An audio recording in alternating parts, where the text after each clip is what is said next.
Je me rends compte que quand, bon, moi c'est un certain jour de la semaine, le mardi pour le mentionner, et je suis toujours en forme cette journée-là. Tu sais, des fois on se lève avec plus ou moins d'enthousiasme.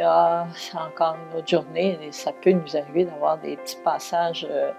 Mais quand je sais que j'irai m'asseoir à la réception et que j'accueillerai les gens et répondrai à des petites choses tellement simples, ça me fait plaisir d'être là pour rendre ce service-là. Et ça me rend, je me sens utile. Je dirais que c'est la rencontre. Je pense personnellement, c'est quand même, peut-être que certaines personnes ont beaucoup de facilité à rencontrer et puis à échanger, mais je dirais que, en tout cas, c'est pas mon cas, là. C'est quelque chose que j'ai été obligé d'apprendre, de maîtriser. Je cherchais quelque chose pour passer le temps, mais quelque chose qui était sain. Et puis, comme j'avais plus de famille, ma famille est quasiment toute partie, eh bien, je cherchais des gens pour rencontrer des gens, tout ça. Puis ici, quand je suis arrivé ici la première journée, les gens que j'ai rencontrés, j'ai senti comme un bien-être. Il s'est passé quelque chose. Puis je me suis dit, ça va être ma place, ça, je pense, ici.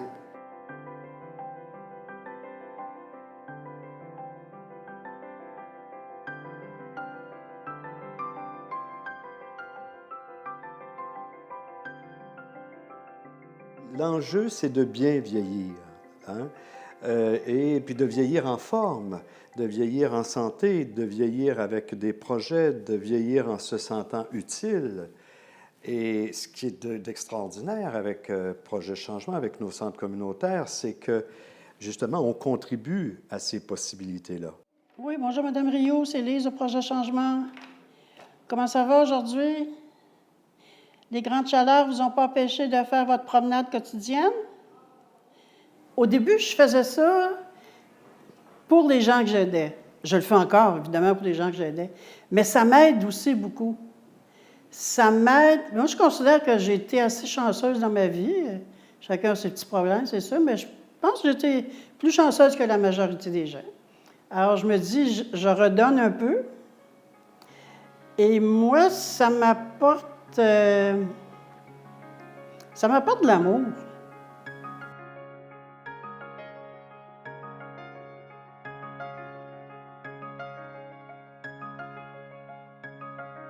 Ça fait 4 ans que je suis ici.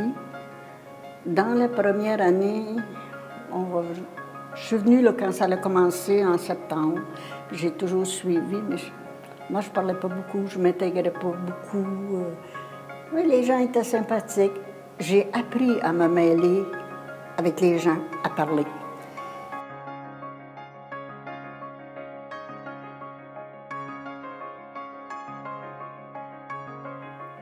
Ici, c'est un HLM de Saint-Véronique, puis on se rencontre à tous les lundis. Puis on aime ça, puis on a trop hâte que lundi vienne pour qu'on puisse se rencontrer.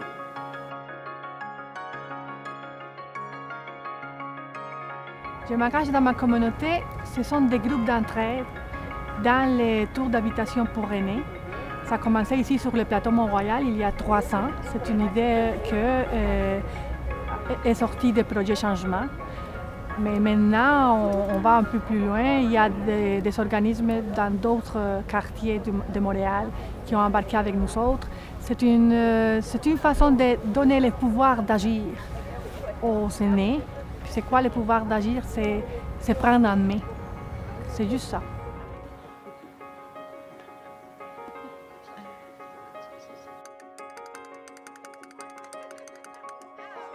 Ça brise l'isolement pour se rencontrer, puis avec des activités, puis des rencontres à chaque semaine.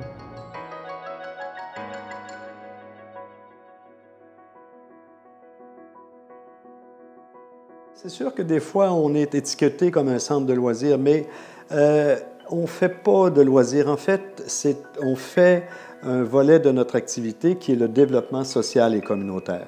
Donc, on propose une 50aine d'activités aux gens, mais on dit que c'est des activités, des ateliers qui sont toujours réalisés dans un esprit communautaire aussi, pour qu'il y ait de la connivence, pour qu'il y ait de l'entraide entre les gens.